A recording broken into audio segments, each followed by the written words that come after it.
My name is Brené Brown, and I am a shame and empathy researcher at the University of Houston Graduate College of Social Work.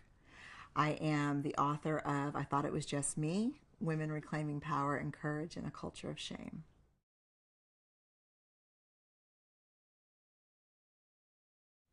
So when I first started this work, I was so excited to finally get an understanding of shame and what it meant and why so many of us have turned over big parts of our lives to it. So when I first started the work, I was really passionate about talking about the what is it and how does it work. I wanted to explain to people, here's what I'm learning about shame. Here's how it works in our lives. Because the thing probably a year into this research, I knew three things. One, we've all got it. Two, no one wants to talk about it. And three, the less we talk about it, the more power we turn over to it. So in the beginning, I really focused on the what is shame and how does it work? What is empathy? How does it work? And as I would talk to people, I started to hear the why question more than any other question. People were interested in the what is it and how does it work? But what people really wanted to know is why. Why are you studying this? And why are you insisting that we talk about this? Because, the truth is, these are tough topics. When you tell people that you study shame, vulnerability, and empathy, they kind of look at you like, wow, were all the other topics taken? Or did you draw the short straw in research school? But that's not the case. So people, and that's a mindful question, why do you study this and why do you think we should talk about it? And so that's where I like to start. And I think what's interesting about my answer is that when I could not have answered the question, why shame and empathy 6 years ago, 5 years ago, maybe even 4 years ago.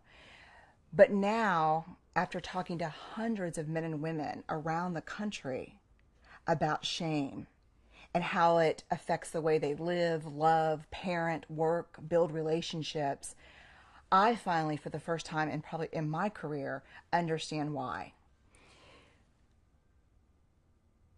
If you think about connection, and I talk a lot about connection in my work, connection is our ability to forge meaningful, authentic relationships with other people.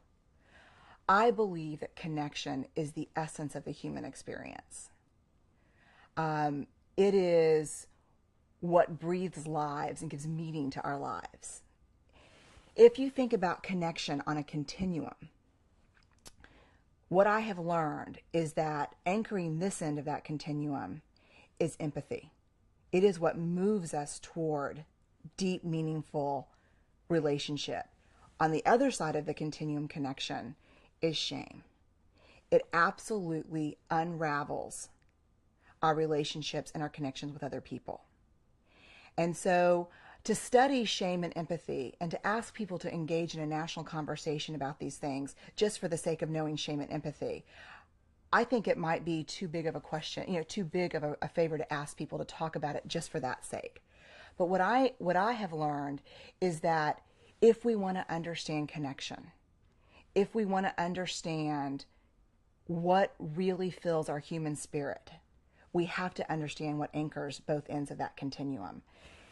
The vulnerability piece is, if you imagine this continuum almost like an equalizer on a stereo, and it has a little knob that you can move, that knob is vulnerability. When we are in our best vulnerability, meaning open, willing to share not only our strengths with people, but our struggles, that moves us towards empathy. Empathy is about being vulnerable with people in their vulnerability. It's about being with folks. If you slide that knob on the continuum, over to shame, that's vulnerability at its worst. That's when I can't let you see these pieces of me because I fear that it will cause disconnection.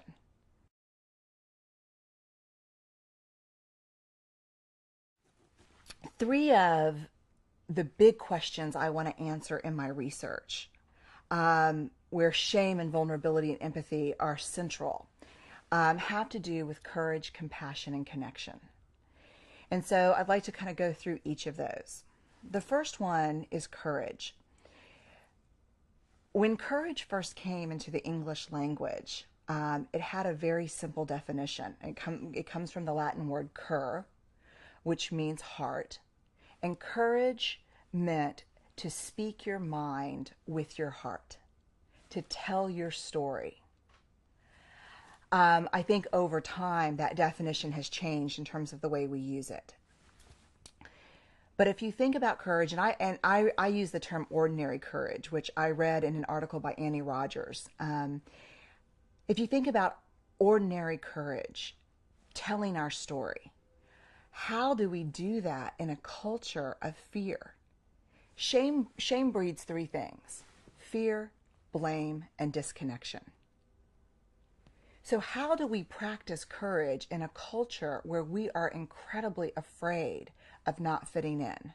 How do I tell you my stories about those imperfect moments in my life, about the time when I was just not the mom that I wanted to be, about the time where I really screwed up at work and I lost the client, that I have a partner who's deep into addiction and I'm afraid for people to know because I don't want them to stop caring about my partner or question my judgment in terms of being with him or her. How do I tell these stories, which is the only way that we get out from underneath shame, in a culture where belonging and fitting in and being accepted are so critically important? So we're in this culture right now. What hasn't changed for us as people is the fact that we're wired for story. From the beginning of human time, we are wired to tell our stories.